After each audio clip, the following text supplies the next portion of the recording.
avec moi dans la conclusion, la fin de notre série de messages appelée « Le sens de Noël ».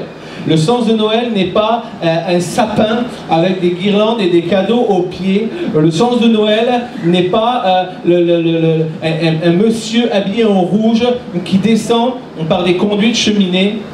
Le sens de Noël est tellement plus profond, il va chercher ses racines depuis la nuit des temps. Le sens de Noël trouve ses racines dans celui qui est de toute éternité. Et son nom est Jésus. Et alors qu'on a vu au cours de 3 volets, dont nous achevons ce matin le 3e volet, le sens de Noël se trouve dans un roi annoncé. Le sens de Noël se trouve dans un roi controversé, comme nous avons vu la semaine dernière, un roi attendu, mais lorsqu'il arrive, il est rejeté. On n'a pas besoin de toi, on ne veut pas de toi, on va faire nos affaires nous-mêmes, ou alors tu fais comme on veut que tu fasses. Et ce matin, nous achevons ensemble notre quête sur le sens de Noël, sur un roi qui était prédestiné. Et je voudrais introduire ce message en te disant qu'à cette période difficile, lorsque le roi annoncé arrive, prend place, autant l'inquiétude règne sur Jérusalem, autant la joie déborde à Bethléem lorsque les mages entrent dans la maison. Il n'est plus question de crèche, il n'est plus question d'étable, comme le décrit l'évangile de Luc, mais à ce moment-là, il est question de maison. Il n'est plus question de nouveau-né, mais il est question d'enfant. Le nouveau-né a été emmailloté dans une crèche, alors que à ce moment précis, les anges apparaissent au roi mage et les rois mages prennent la route. Mais j'aimerais te dire que les rois mages n'étaient pas à 2 pâtés de maison. Mais les rois mages ont entrepris un périple qui les amène non pas à découvrir un nouveau-né, mais à découvrir un enfant dans la maison de sa mère. Et alors que cette scène se passe, il y a de la joie dans leur cœur. Lorsque les mages rencontrent l'enfant qui est né, le Messie annoncé. Le voyage a été long pour eux et ils trouvent Marie et Joseph dans une maison plus confortable et plus digne pour l'enfant roi des Juifs. Et ces voyageurs venus de loin viennent, entrent et se prosternent. Parce que c'est un enfant auquel ils s'adressent à présent. Ce n'est plus un bébé, un nouveau-né, mais c'est un enfant et ils s'adressent et ils apportent des présents. Ils apportent l'or qui évoque les perfections divines en lui. Ils apportent de l'encens pour manifester que toute sa vie sera un parfum de bonne odeur devant Dieu. Et ils apportent de la myrrhe, l'image des souffrances qu'il va connaître. Ce matin, alors qu'on conclut cette série, le sens de Noël, on achève ensemble notre quête de ce sens de Noël dans la maison de Marie et Joseph pour offrir avec les mages les présents de la prédestination de Christ. Les présents qui vont annoncer voici qui il est, voici ce qu'il va être, voici ce qu'il va faire et voici ce qui va lui arriver. Nous prenons lecture ensemble ce matin sur ce roi prédestiné dans l'évangile de Matthieu, chapitre 2 et les versets 1 à 11. J'ai sélectionné 2 extraits de ce texte et le texte nous dit ceci. Jésus était né à Bethléem en Judée au temps du roi Hérode. Des mages d'Orient arrivèrent à Jérusalem et dirent « Où est le roi des Juifs qui vient de naître ?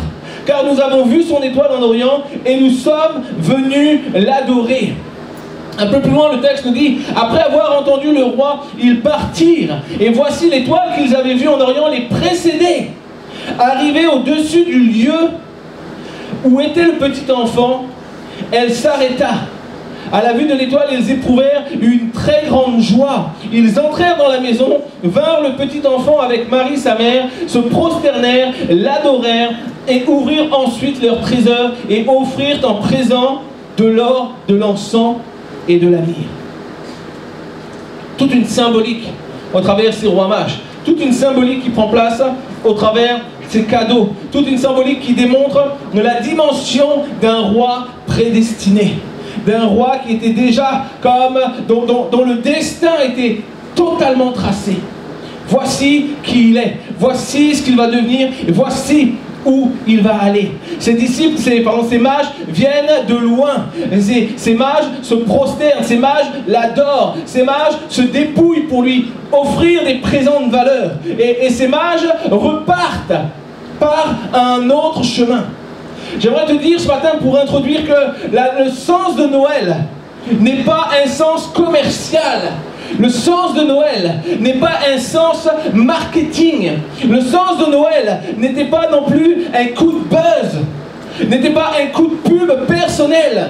Mais le sens de Noël, c'est la venue du Sauveur qui donne une opportunité pour l'humanité de trouver l'accès au Dieu de grâce.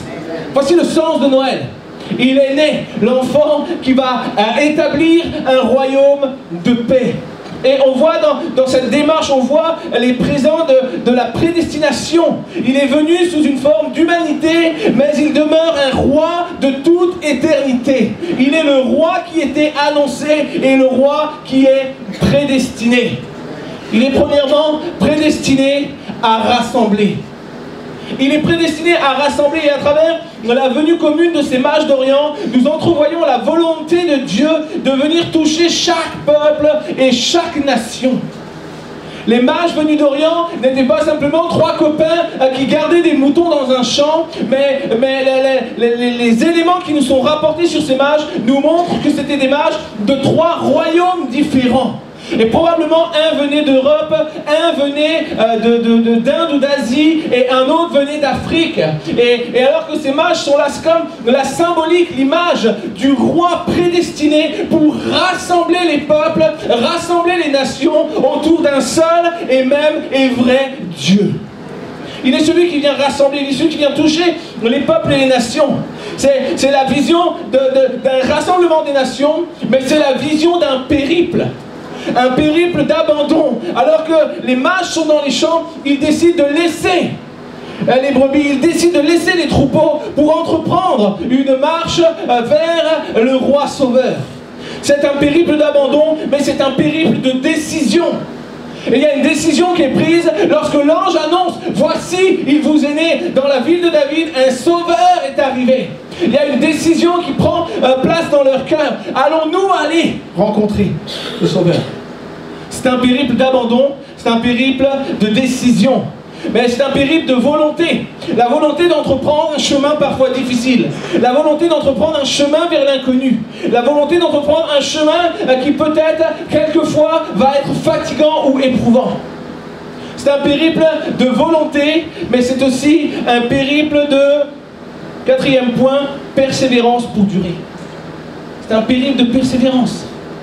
Et Jésus est là, Jésus prend place, et il y a cette volonté du roi prédestiné à rassembler. La bonne nouvelle, c'est que l'amour est descendu, et elle est destinée à tous les gens de tous horizons. D'où que tu sois, quelle que soit ta couleur de peau, quel que soit ton historique, quel que soit ton passé, quelle que soit ta vie, tu as l'opportunité de te lever, de décider et de marcher vers celui qui est le cadeau du ciel pour t'ouvrir l'accès au Dieu de grâce. C'est une volonté de Dieu que de donner le Fils afin de retrouver une relation avec sa création. La bonne nouvelle, elle est destinée aux gens de tout horizon, de tout issue, de toute nation. Le peuple élu de Dieu n'est plus un peuple exclusif. Mais Dieu veut à présent sauver toute personne qui viendra à lui au travers Jésus-Christ. Et Dieu le démontre, alors que Jésus est né, Dieu ne va pas envoyer un ange à Jérusalem, en plein centre de Jérusalem, mais Dieu envoie un ange dans les champs pour aller parler à des gens qui ne sont même pas des gens du peuple élu. Il y a une volonté de Dieu, voici celui qui va rassembler mon peuple, voici celui qui va réconcilier mon peuple. Ces anges, comme je l'ai dit, ces mages venaient d'Europe, d'Asie, d'Afrique, mais se rejoignent sur un même désir, celui de rencontrer le roi, celui d'aller voir le roi, celui d'aller voir celui que l'ange a annoncé. Ils savent que le roi qui les appelle n'est pas terrestre, mais qu'il est céleste. Ils savent que ce roi n'est pas un roi conquérant, mais c'est un roi qui annonce la paix. C'est un roi qui annonce l'amour. C'est un roi qui annonce la réconciliation. Alors ces mages, qui sont-ils? Les mages sont des païens, les mages sont des gens riches, des gens savants probablement, c'était des astrologues. Mais surtout ces mages ne font pas partie du peuple élu. Et pourtant c'est vers eux que l'ange est envoyé. C'est vers eux que Dieu décide d'annoncer la venue du Messie.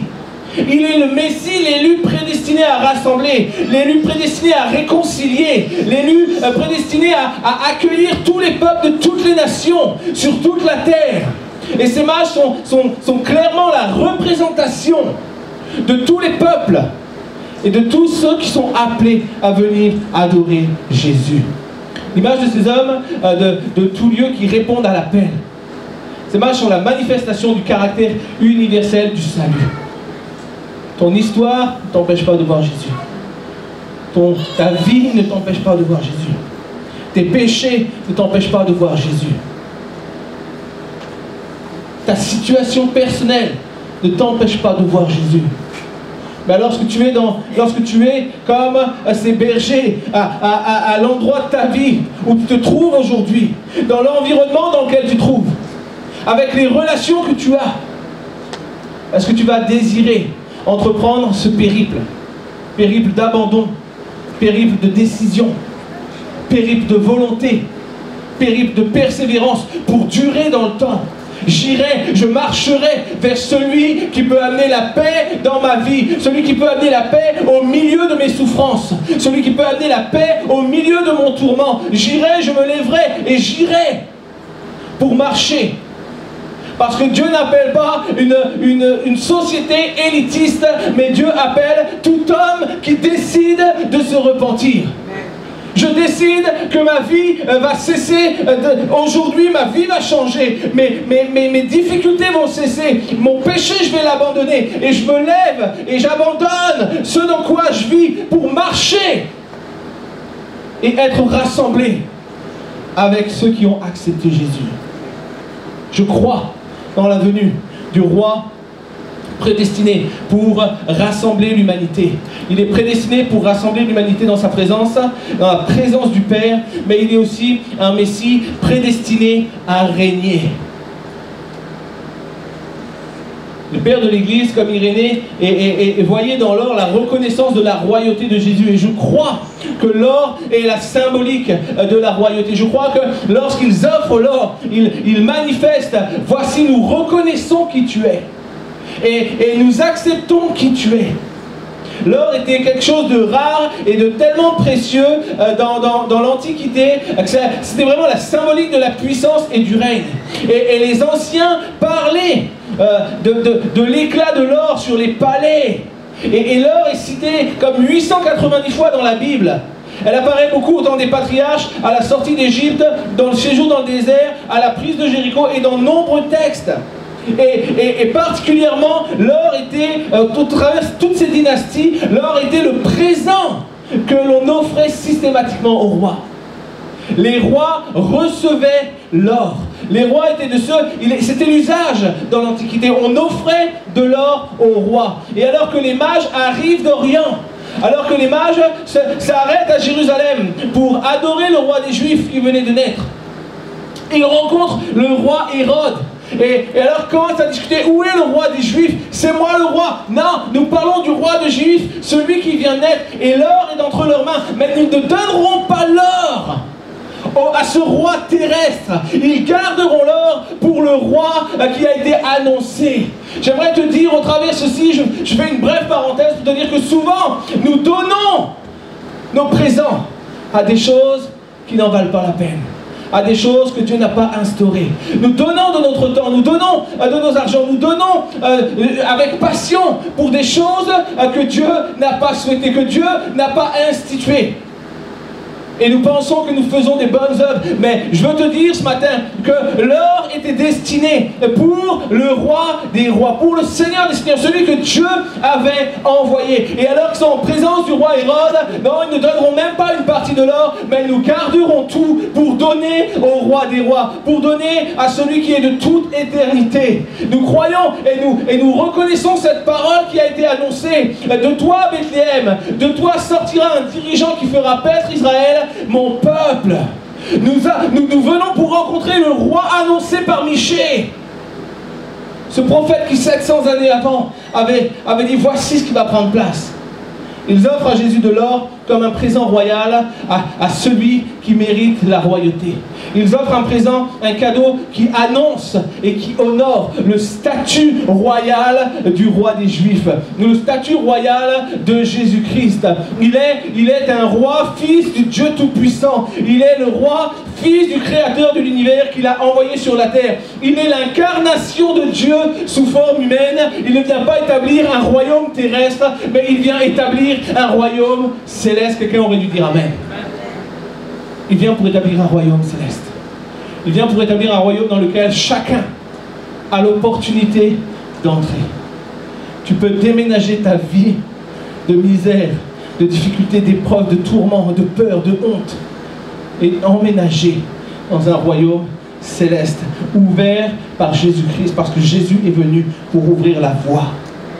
Et alors qu'il a ouvert la voie, nous avons cette opportunité d'abandonner, de décider, de persévérer et aller dans cette marche dans laquelle Jésus nous appelle. Il est l'incarnation de Dieu sous forme humaine. Il est prédestiné à être également le Fils bien-aimé, celui qui a reçu l'affection du Père. Il est prédestiné à être appelé le Fils de Dieu. Alors que Jésus est avec ses disciples, voici la discussion va commencer à prendre place et Jésus va s'intéresser. Qu'est-ce que les gens disent de moi? Qu'est-ce que les gens racontent à mon sujet? Vous qui parcourez les villes, vous qui parcourez les contrées, rapportez-moi, qu'est-ce que les gens disent de moi? Alors que certains vont dire, oh, il y en a qui disent que tu es un prophète, il y en a qui disent que tu es Élie. Et Pierre va dire, moi je sais que tu es le Fils de Dieu. Tu es le Fils de Dieu. Et il est le roi prédestiné à être appelé le Fils de Dieu. Et c'est dans l'encens qui lui est offert que nous découvrons la divinité de Dieu. Alors que l'encens est déposé pour Jésus, c'est comme les mages annoncent, voici celui qui aura une vie tournée vers Dieu. Voici celui qui aura une vie qui représentera Dieu. Voici celui qui aura une vie de perfection. Voici celui qui est l'enfant Dieu. Il est l'enfant Dieu. Le lien entre l'encens et la divinité remonte dès le commencement. Même alors que Moïse reçoit les commandements de Dieu, Dieu lui dira, voici comment tu vas faire l'huile d'onction. Voici tu prendras des mesures d'encens. Et il prescrit à Moïse dans le livre de l'Exode, chapitre 30, vous trouvez cela. Et il dit, voici tu feras l'huile d'onction de telle manière et tu mettras l'encens. Et alors que tu auras fait cette huile, je veux que cette huile brûle chaque matin et chaque soir. Et tu diras à Aaron de faire brûler de l'encens aromatique sur l'autel. Avec l'encens, c'est la prière des Hébreux qui montait vers Dieu. Et alors que Jésus prend place, Jésus arrive sur la scène, les mages viennent et donnent à Jésus, remettent l'encens. Voici, tu es celui qui montera les prières au trône du Père en notre faveur. Voici, tu es le lien qui nous unit au Père. Voici, nous reconnaissons que tu as été envoyé de Dieu et que tu es la seule passerelle. Et Jésus dira lui-même, si tu veux venir au Père, tu n'as pas d'autre choix que de passer par moi. Je suis le chemin, la vérité et la vie. Et tu ne pourras pas voir le Père si tu ne passes pas par moi. Tu ne pourras pas voir le Père si tu ne te confies pas en moi. Je suis l'encens qui brûle en direction du Père pour ta faveur. Je suis. Avec l'encens, je le disais, c'est la prière des Hébreux, mais c'est aujourd'hui Christ qui intercède en notre faveur. L'encens était de coutume réservé aux prêtres, à ceux qui étaient appelés par Dieu, et à ceux qui effectuaient le service, et à ceux qui étaient l'intermédiaire entre le peuple sur la terre et le Dieu dans les cieux. Ainsi, Moïse dira à Aaron, voici ce que Dieu a ordonné. Tu feras brûler l'encens le matin, tu feras brûler l'encens le soir. Mais en dehors de lui, personne ne pouvait faire ces choses-là. C'était l'huile élue, C'était lui qui était destiné à faire ce service en faveur de tout le peuple. Mais je veux te dire ce matin que lorsque Jésus prend la place, lorsque Jésus reçoit l'encens, Jésus est celui qui a été consacré par Dieu comme le souverain sacrificateur, le grand au-dessus de tout, celui qui n'est non pas dans un temps donné, non pas dans une génération, mais celui qui est à perpétuité, celui qui intercède pour toi à chaque jour et qui n'arrêtera jamais d'élever la voix en ta faveur en direction du trône de grâce. Il est le souverain sacrificateur. Il est celui qui a été consacré par Dieu. Et le texte aux Hébreux nous dit ceci: tenons fermement la foi que nous proclamons, car nous avons un grand prêtre souverain qui est parvenu jusqu'en la présence même de Dieu. C'est Jésus, le Fils de Dieu. Il est l'encens qui brûle en ta faveur devant le trône de Dieu. Ils offrent à Jésus l'encens, symbole de la divinité, mais ils offrent également l'encens qui est le symbole de cette prière permanente. L'encens révèle comme un hommage à la nature divine. Il est Dieu. Il n'est pas un simple enfant, mais il est l'enfant Dieu. Il est l'enfant royal, le Fils du Dieu Tout-Puissant, dont la demeure est dans les cieux. Il est prédestiné à régner, il est prédestiné à être le roi des Juifs, mais il est prédestiné à être celui qui va souffrir et mourir pour nos fautes et nos péchés. L'enfant roi, prédestiné pour la souffrance et pour la mort. À travers la myrrhe, lorsque les mages apportent la myrrhe, il y a ce symbole de l'humanité et symbole de la mort à venir à la croix. Et en quoi la mort va-t-elle évoquer l'humanité de Christ? La myrrhe, c'est un baume précieux.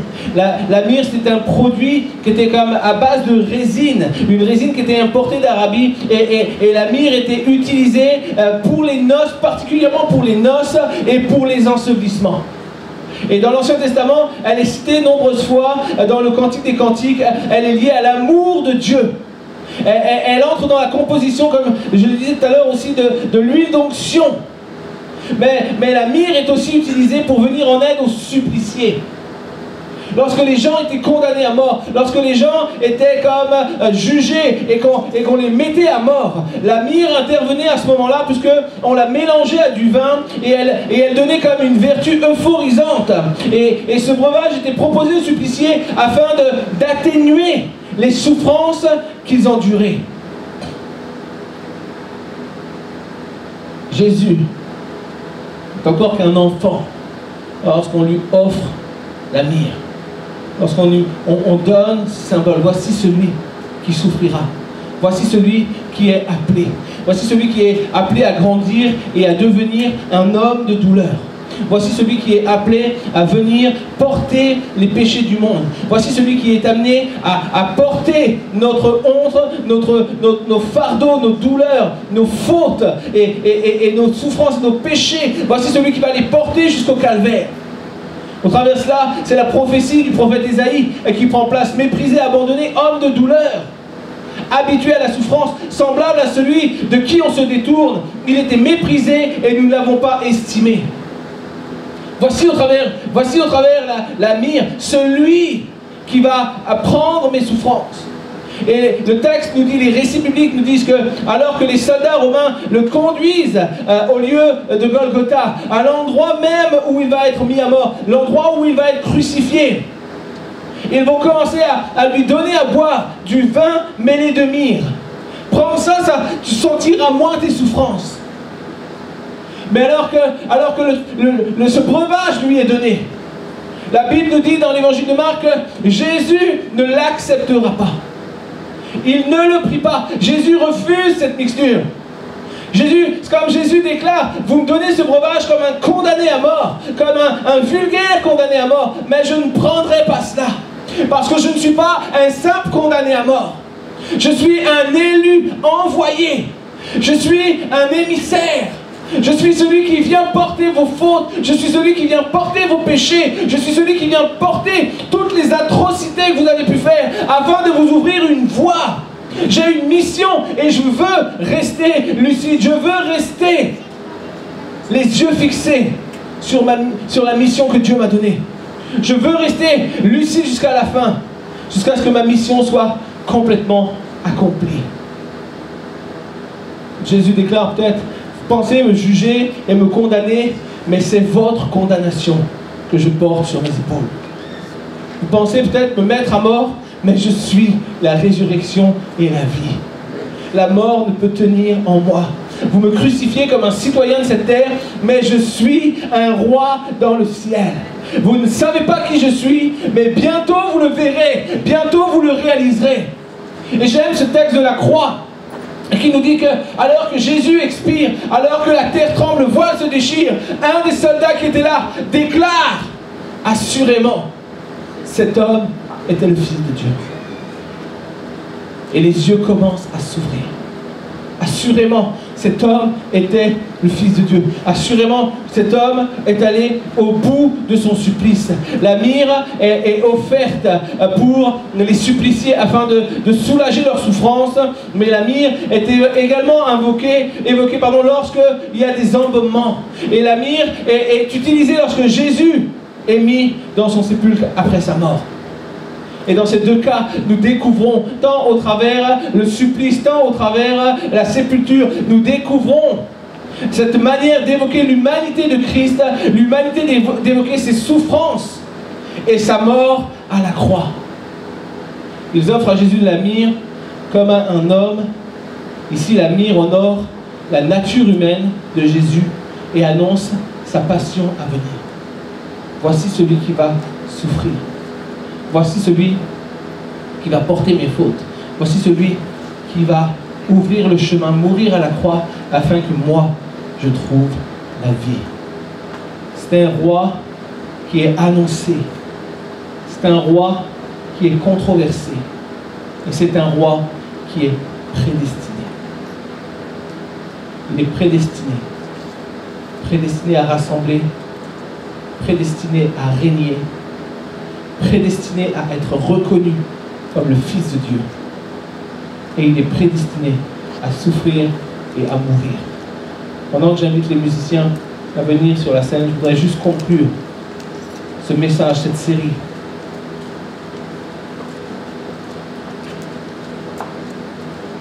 Et déclarer ce matin, alors qu'on est à 3 jours de célébrer Noël.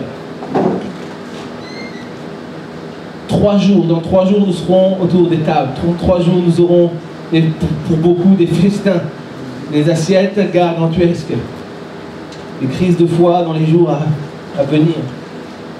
Mais alors que Noël prend place, alors que nous allons manger, nous allons nous désaltérer, alors que nous aurons des présents sous le sapin, alors que nous aurons tout ce qu'il faut et que nous ne manquerons de rien, alors que pendant cette soirée, quelquefois même, les guerres s'arrêtent, les conflits s'arrêtent pour laisser place à un temps de paix. J'aimerais te dire ce matin que le sens de Noël ne se trouve pas dans tout ce que nous pouvons organiser sur cette terre. Mais le sens de Noël se trouve dans tout ce que le roi annoncé, controversé et prédestiné à organiser dans les cieux pour toi. Il est au-dessus de tout. Il est de toute éternité. Je veux te donner ce matin l'opportunité de réaliser c'est quoi le sens de Noël. Je veux te donner l'opportunité de réaliser que le sens de Noël dépasse les fêtes, le sapin et les présents, aussi merveilleux soient-ils. Le sens de Noël se trouve en celui qui est né d'une vierge dans une étable, mais qui, alors qu'il est venu, a ouvert le ciel pour que toute personne de toute nation et de tout horizon puisse venir ou revenir dans la présence de son Créateur. Le sens de Noël, c'est la venue d'un enfant roi, d'un enfant annoncé, controversé et prédestiné. Prédestiné à souffrir, prédestiné à mourir, mais prédestiné à vous offrir, à m'offrir le plus beau des cadeaux. Un ciel ouvert qui révèle le Père. Voici ce matin le sens de Noël. Ce matin, alors qu'on va se quitter, alors qu'on va se laisser et se revoir la semaine prochaine, en disant un Noël de plus est passé. Je vais te donner l'opportunité de venir avec moi au temps d'un dernier chant, adorer celui qui est le sens de Noël. Au son d'un dernier chant de ce minuit chrétien tellement connu, j'aimerais que nous puissions réaliser les paroles de ce chant. Un chant qui tourne dans les supermarchés, un chant qui tourne dans les galeries commerciales, un chant que tout le monde écoute sans même réaliser la puissance des paroles. C'est l'heure solennelle où l'enfant roi est descendu jusqu'à nous pour accomplir une action, pour effacer la tâche de mon péché, ce péché qui est attaché sur ma vie depuis ma naissance. Parce que tout le monde hérite du péché. Et tout le monde a besoin de venir à Christ pour être sauvé. Et alors qu'il vient pour effacer cette tâche, alors qu'il vient pour accomplir ma délivrance, ce matin je voudrais t'amener à adorer celui qui est le sens de Noël. Au son du dernier minuit chrétien que nous avons joué cette année, nous tournons nos regards vers le roi des rois qui nous a ouvert le ciel afin de nous permettre de voir le Père. Ce roi s'appelle Jésus-Christ et nous l'acclamons ensemble une dernière fois ce matin avant de laisser ce chant tourner. Est-ce qu'on peut acclamer celui qui est le sens de Noël? Pendant que nous faisons ce chant, minuit chrétien, c'est l'heure solennelle où l'enfant roi est descendu, où les choses ont changé pour toi, pour moi.